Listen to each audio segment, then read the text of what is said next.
Good afternoon, teachers and educationists. I welcome you all on behalf of Cambridge. Thank you for joining in.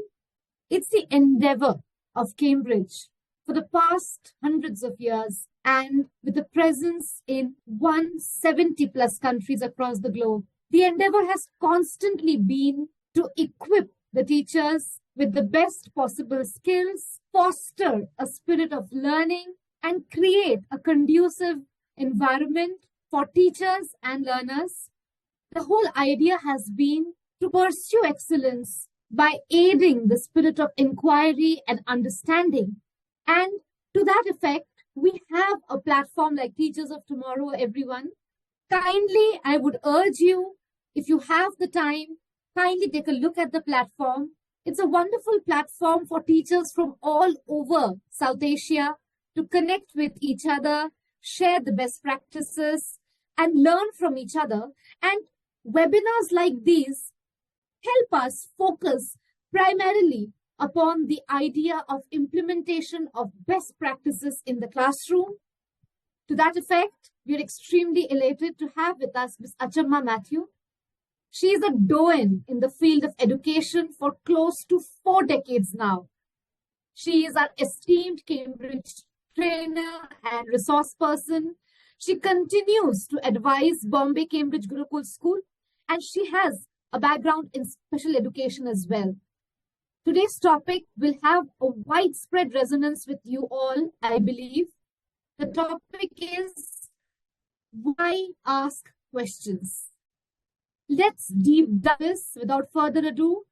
Ma'am, welcome to the webinar, and the floor is all yours. Happy to be here, to be spending some time with you all. I'm going to talk about something that, has always interested me.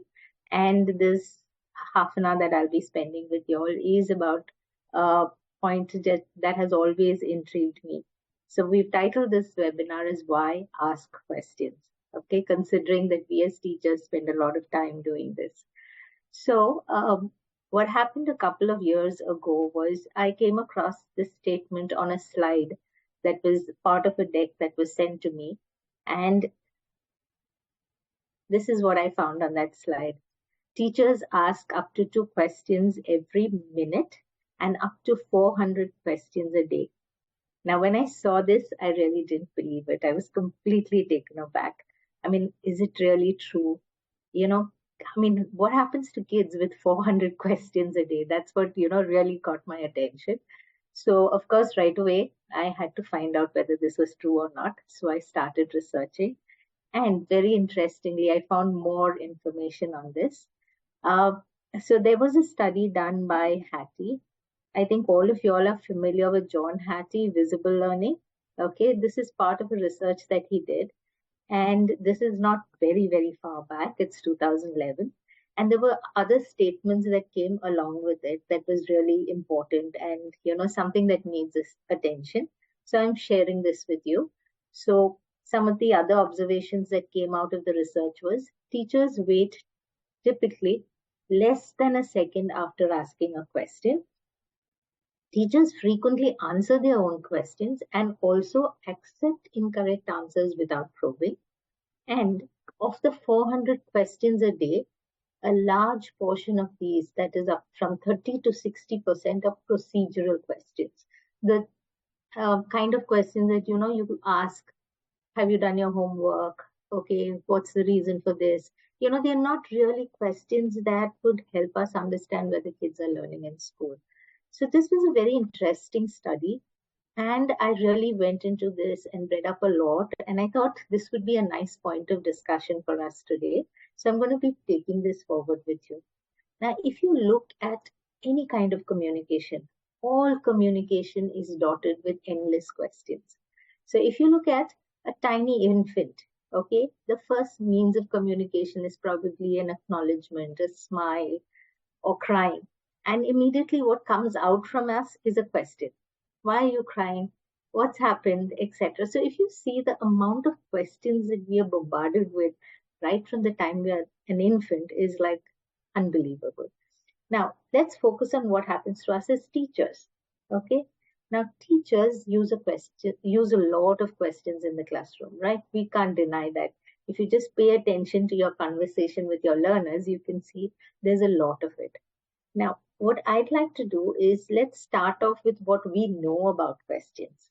Okay. So most of us, when we've done our professional qualifications, our B.Eds, D.Eds, or whatever, we've learned about open-ended and close-ended questions. We've learned about higher order and lower order questions. This is, something that I would say almost all teachers come into the profession with that kind of knowledge. So let's begin with that. On your screen, I'm going to put up 4 questions. Okay. Some are closed-ended questions and some are open-ended questions. What I would like you to do is look at the questions and in the chat box, type C, O, C, C, whatever you think is a combination. Just type 4 letters of the alphabet, okay? C or an O, okay? I'm just going to show you the 4. Just type those 4 letters into the chat box. Okay, so can you just type in whether it's an open-ended or a close-ended question? Can you type all? Yes. Yeah. Yes. You Together, can please. 1, 2, 3, you can put them all together. So, ma'am, the response is overwhelmingly COOC, the combination. Okay.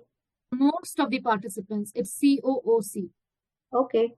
So, yes, that is where we are at the beginning, and that's exactly what our answers are. It is, the first is a close-ended question because you just have one word to respond to. But if you look at 2 and 3, there's a range of, possibilities that can come out from a learner. And of course, the last again can be a couple of words or, to complete it. So this is typically what we understand as a open or a close-ended question. If I had to define it, I would probably put it this way. Close-ended questions require a yes-no response, or it's a MCQ kind of question, and you can quickly check comprehension. In contrast, if I look at an open-ended question probably gives us the option to probe, to elicit and do expanded thinking, and also help us in figuring out whether children are processing information. Okay. The other bit that we often understand is lower order and higher order questions. Normally, lower order questions are questions that focus on the learner remembering something. In contrast, when you look at higher order questions, those questions cause the learners to think or to process information. So I guess all of us are very clear about it because this is where we began when we came in terms of understanding open and closed questions. Now, one of the extremely important tools that helps us figure out the different types of questions is your Bloom's taxonomy. Okay. And if you look at this is a beautiful, illustration in terms of how questions can be moved from simple, questions that call for memory to questions that can help learners to create. So if you look at the bottom, we have words like where, when, what, who, okay, which probably is a simple, very straightforward response. Yet, when you take the word what and you kind of add a few more words to it, it can become a question that can help learners analyze. Like, say, for example, what does it mean? What does it suggest? Okay. If you want to take the same word what and take it to a next level, which is evaluation, you just add a few more words like what is the result? What is the impact? And you're able to help learners move from simple lower order questions to creating higher order questions. So this is a very simple representation, but I think it's a tool that is of great value for teachers. So we as teachers, I feel, need something like this. It's useful if it is there available to you, especially when you're in the process of using questions either for lesson planning or for making a test paper. And if something's available for us, I feel we should just use it as much as possible so that we become efficient with the whole idea of making questions. Now, I've got the next slide. which kind of shows how the same data can be used and different questions can be applied. So I'm going to ask you to do a little bit of thinking over here and also respond. I need you all to kind of quickly make a note. So if you have a paper pencil close by, just grab onto it, or you can just write anywhere. So here I have a bit of data, and I'm just going to read it out for you so that you kind of, in case it's not very clear on your screens. So we have number of snacks and the cost of the snacks. So if you look at it, the cost of 2 snacks is $3, 5 is $7.50, 8 is $12, 11 snacks cost $16.50, 14 cost $21.00, and 17 cost $25.50. Now, I want you to try and write the answers for the bottom 3 on a paper with you. And I also want you to look at how long you take to answer these questions. If it's a second, write 1 second, 2 seconds, 3 seconds, whatever it is. Can you do the bottom 3 for me, please? And later in the chat, try and tell me how many seconds you took to answer these questions. Okay? I'm giving you a minute. Can you answer the bottom 3? Focus on how much time you take to answer. Ma'am, could you remove the spotlight? Because there's number of teachers who are saying that they cannot see the slide. I haven't switched on anything. Right. Please pin the question slide is the response. Some of the responses that have come in, ma'am, that application or applying is between 11 to 21. Okay. And that is a response which has come up multiple times, that applying between 11 to 21. And there's a response that, yes, it's proportional. Can you all tell me how long you are taking to answer question? How many seconds do you take to answer the question? How much time taken for each question? Yes. I want you all to try and tell me. I want you all to write the answers for yourself, but try and put in the chat box how much time, how many seconds do you take to answer these questions? So the answer is varying between 15 seconds to 1 minute, ma'am. Okay. Can we wait for a few more? Applying takes more time than understanding and remembering questions. Okay. Is the response. 25 seconds for the second last question and 1 minute for the final question. Okay. Varies between 45 seconds to 1 minute is one of the other responses, depending on the level of difficulty. Okay. So I want you to hang on to this response of yours, which is how long you all have taken to answer the questions. Okay. And if I look at the first question, okay, the remember question, which is what is y when x is 11? Okay, how long did you take to answer that? Okay, where you're reading information straight off the data chart.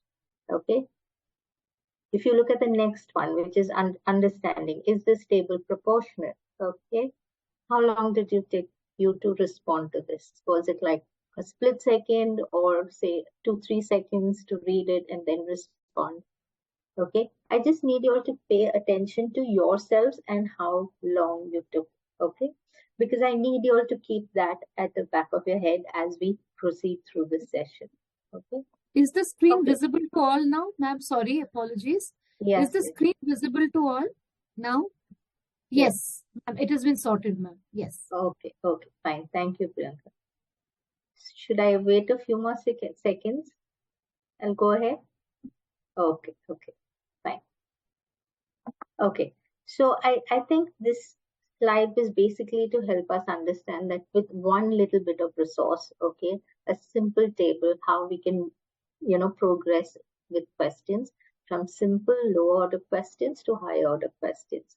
Okay, I'm just going to take you further in terms of understanding we as teachers, where do we use questions a lot?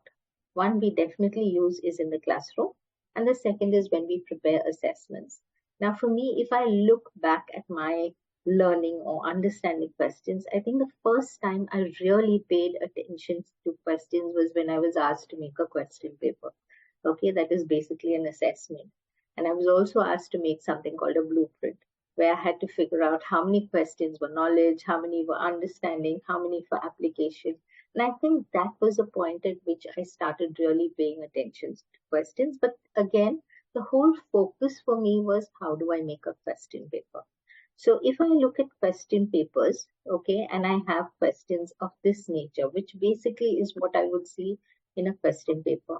So normally in a question paper, we look for understanding. Do the kids understand something? Or when I conduct a quick quiz in the classroom, what I look for is I'm trying to hold their attention and I'm going to try and reinforce their participation. If I look at, there is something very important that the learners must memorize, say, for example, a multiplication table or something. So I've, kind of based my questions around it.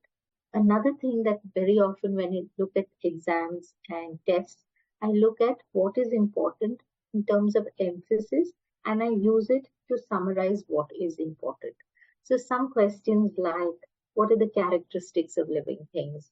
What is the definition of evaporation? What is the role of the United Nations? Now, if you think of these questions that I just shared, they probably fit into this kind of category. And I think we as teachers are doing very well at this level when it comes to using questions for assessments and examination. The other, I would say, more important reason for us to look at questions in today's session is when we look at how do questions promote student learning?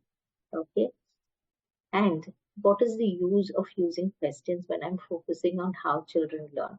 So I ask questions. Okay. One is to encourage discussions and to stimulate ideas. When I want my learners to reflect on some information, I've shared something, maybe some information text, but I want them to reflect. I want them to think a little beyond. Okay.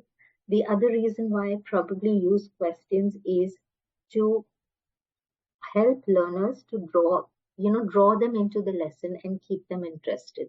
Because I have the option of creating interesting questions for the learners. And when my questions are interesting, I can draw them into the lesson. The other reason is, I think something that we as teachers sometimes do not give enough time to, which is giving learners time to put words to their thoughts. Our children have lots of thoughts, but it won't come out easily unless we create that kind of learning environment and we give them the option of being able to put words to their thoughts. And of course, to promote critical thinking. What are the questions that will help children to think a little more critically? Now, if I want to share a few questions, okay, based on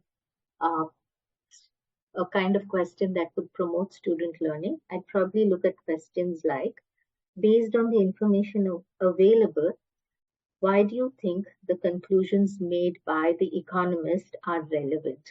Okay, so you're giving information and you're asking the child to think a lot more deeper, find the relevance, etc. If you could do magic, what would you do to your friends? Okay, a question of this kind would really kind of help them to, stimulate. It'll help them to think of ideas. What did you find most interesting in a story? Now, a question like this can be even asked to a child in kindergarten. What did you find most interesting? So even a question at that level can really help in promoting learning among the learners. How do you feel about the progress that you have made so far? Okay, now that is a question that really works on critical thinking, where the child is able to kind of evaluate, okay, this is what I get, this is what I don't get. Okay, if I have to do this, probably this is the way I need to do something. So I think one of the important things for us as teachers is to understand that there's one part of questioning which is for assessment, and the second part is about the questions that we ask in the classroom. Now, we can stay with simple, lower order questions. But if we as teachers need to think of, are my questions promoting learning? Okay. I need to pay attention to how I frame my questions. Now, just before I go ahead, I want to share an incident, which I had in school, which really caused me to think about how I frame questions. So I was in a grade 1 class and I was doing global perspectives. And the learners in the class, I had asked them a question that the topic was travel and transport.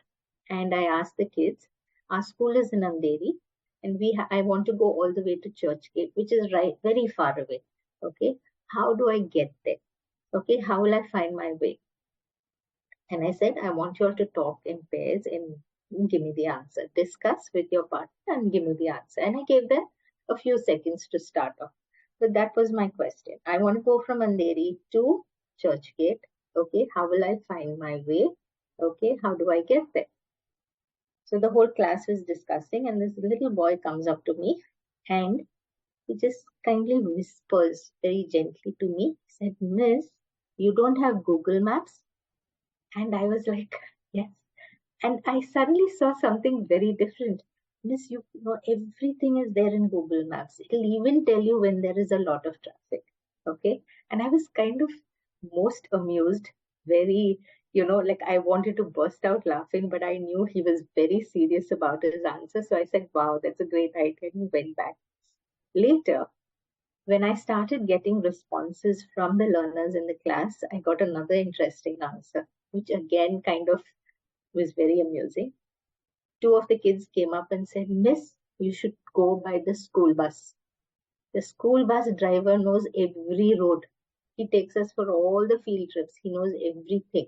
If you want to go to Churchgate, you just tell him, he will take you.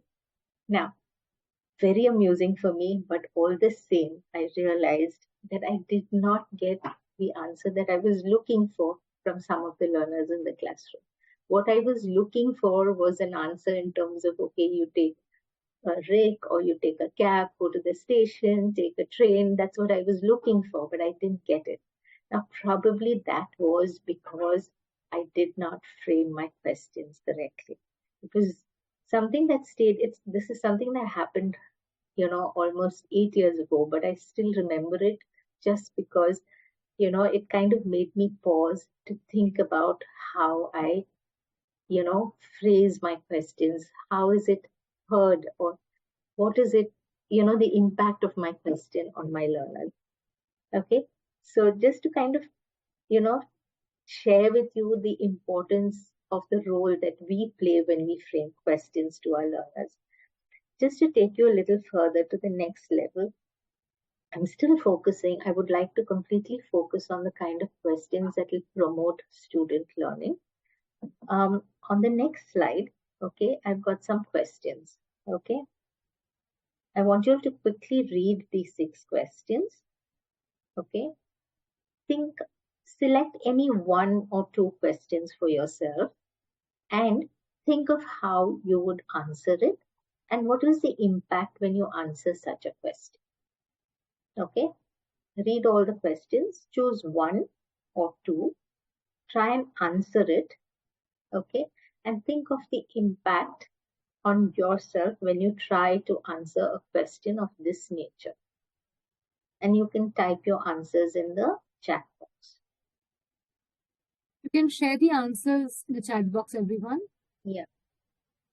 Think of what happens to yourself when you try and answer these questions. Why I've got Beena saying that you'd get some unexpected responses from yourself. What else would happen to you when you try and answer such a question for yourself? So Shazia ma'am says that in experiment will show me more interesting. More interesting to listen to the topic. It reflects our interest is one more response. Then critical thinking is one response. Then it clears our doubts. Horizons are widened is the response, ma'am. Relating text to life. Higher order thinking. Alternative perspectives. That's very interesting, ma'am. And the creative part of the brain is in action while answering these questions. Okay. Then thinking out of the box. What would happen next? Question number 4. It helps to make prediction, encourage thinking, And answer number 3, it relates to a real life scenario. It promotes self-reflection and metacognition. It enhances imagination. The learners will be open to expressing their opinions, hypothesis, prediction. Imagination becomes powerful. Then it promotes higher order thinking, asking open-ended questions. It encourages reflection and analysis and critical thinking, ma'am. Some of the responses. Okay, thank you, Priyanka. I think all of us have kind of really thought hard about what it does. Now, if I had to ask you that as a teacher, you had a choice, okay, of getting children to just remember, or you had a choice of getting exactly what you had written in the chat just now: critical thinking, higher order thinking, reflecting, all of these. As a teacher, what would you choose? Would you choose questions that just let kids, know information or remember facts, or would you have children think critically, etc.? I think most of us as teachers definitely want our learners to be more powerful when it comes to their learning. We want them to learn. And why do we want them to learn? We want them to learn so that at some point they're going to be completely independent. They're not going to need us. Okay, they're going to be able to function completely on their own, because the questions that we have raised with them has helped them think, has helped them reflect, has helped them find their own answers. So I think when I look at the kind of questions that are available to us, can I look at questions that will have an impact on the learner and can focus on the learner's learning? Now, what is it that we as teachers need to do? So I think the first and the most important thing is, do we know how to design effective questions? I think the lesson that I learned from my Global Perspectives class was how to, kind of make questions that are effective. So what are the things that help us to create effective questions? First is definitely know your learning objective. There's no doubt about it. And then align your question to the learning objectives. Then when you have a tool like Bloom's taxonomy, okay, consider which level of learning you're targeting. Are you looking for an understanding question? Are you looking for an application question? And my thing is, if something is available like a tool for us, use it. Don't hesitate. I mean, sometimes I find we spend so much time figuring out questions. When you have a ready-made tool, just use it. Make it effective in whatever task you're doing. Write your question into a lesson plan. A lot of teachers are doing this. When they write lesson plans, they're including, because sometimes when you're in class, it's very difficult to think of higher order questions. We are able to get the questions which are of lower order, but to always be prepared for higher order questions, it's useful for us as teachers to be able to write it in our lesson plan. The other thing that's useful for us is to develop question strategies when asking learners. Can we add words to the question? Okay, like, can we add words? Can you compare this and tell me whatever? Okay, can you reflect on these questions? We frame our questions using what is called as question strategies. Another thing that I think is very important for us is put your questions through filters. Is your question clear? Is your question something that all the learners are going to be able to understand? We need to create filters for ourselves and put our questions through those filters. So the first part, I would say, is the important part is how to design a question. And these are a few tips related to that. The second thing is, how do we ask the question in the classroom? Are we asking it correctly? And also, how do we manage questions in the classroom? So the first step, of course, is plan the questions that focus on student higher order thinking. Okay, don't stay with the simple questions, plan for higher order. The next, I think, very important thing is establish a classroom environment. Now, when teachers ask questions, sometimes you see a kind of competition, among the learners. They want to raise their hand. They look at who can answer first. But I think a lot depends on what is the belief that we hold about our students when we ask questions in the classroom. So Can you say my classroom is such that all students, I believe that all students deserve the opportunity to answer? Can you say, I believe that all students are capable to answer? And do I also say, all answers are important for me as a teacher? Now, if I have this belief, okay, the kind of classroom environment I create will be something that is useful for all our learners.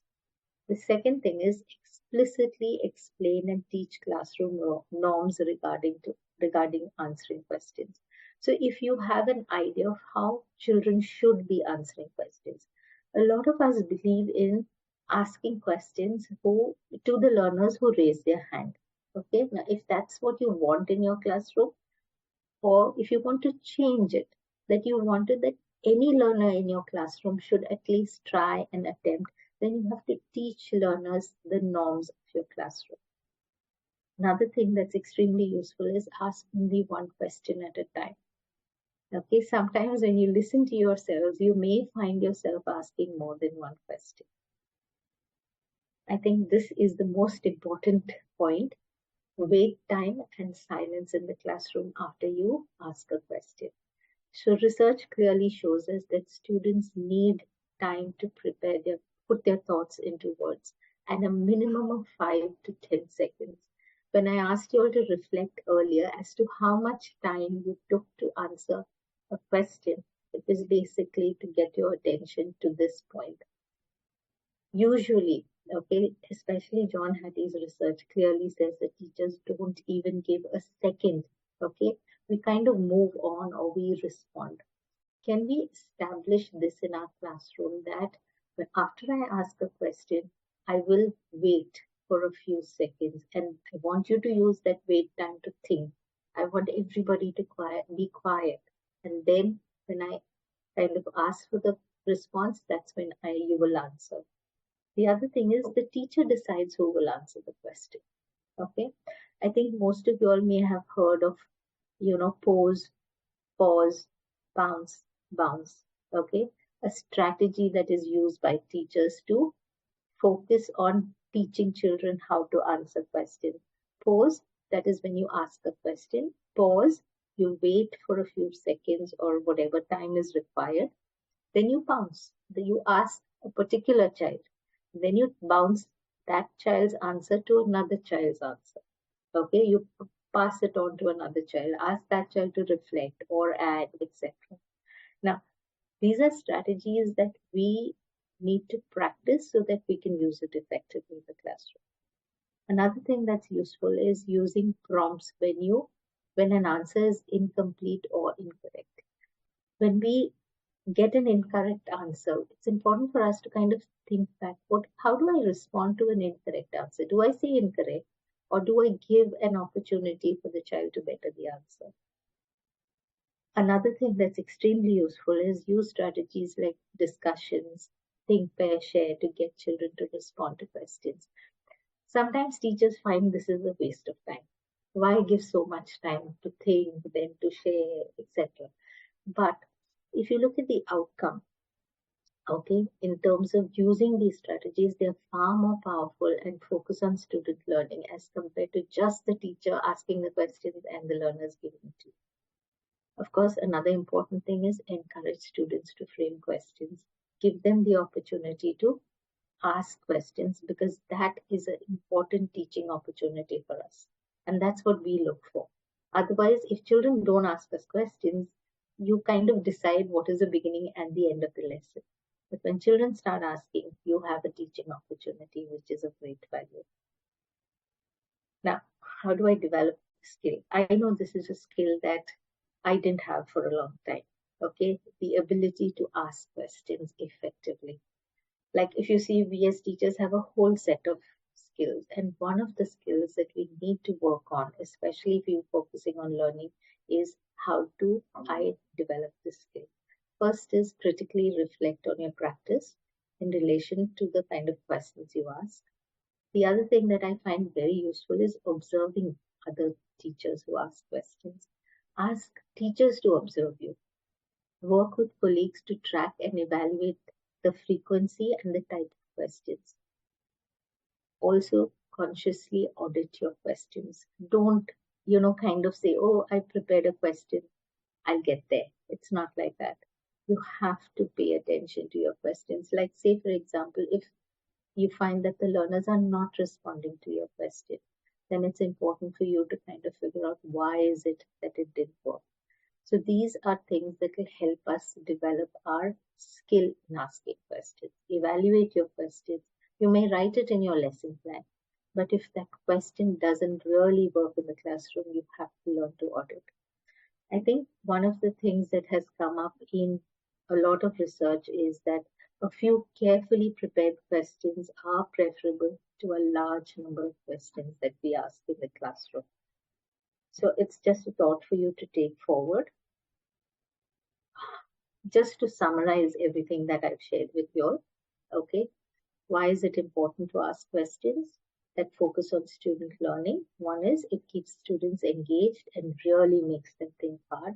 We all talk about active learning, and thinking hard is something that's essential to active learning. So if we can use questions, it helps students build their understanding, draws out what students are thinking, promotes higher level of thinking, makes them more aware of their process, and also gives them feedback, stimulates and motivates learning, allows for two-way communication between the teacher and students and between the students and themselves.